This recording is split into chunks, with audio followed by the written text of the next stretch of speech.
Hello everybody and welcome. In this video I'm going to show you how to fix when one earbud isn't working on your SOUNDCORE R50i.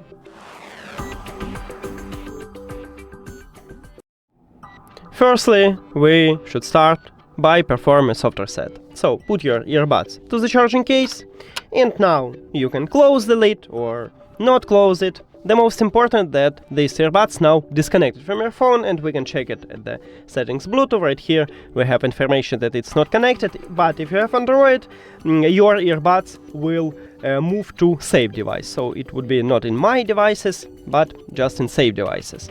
And after that, you just remove it, and these earbuds will reconnect to your phone, so maybe it fixes this problem. And now we should have the information that is connected. But if you don't want to, also try to tap on it at the device list. Sometime it happened that it don't want to reconnect automatically, so don't worry. Next one, if it didn't help you, we should perform a factory reset. To perform a factory reset, remove your earbuds from the charging case, and at the back side, right here at the top, we have SOUNDCORE logo. You need to press both of them, because this is a touch RES, for at least 10 seconds. So 1, 2, 3, 4, 5, 6, 7, 8, 9, 10. Excellent. Now you can release your finger.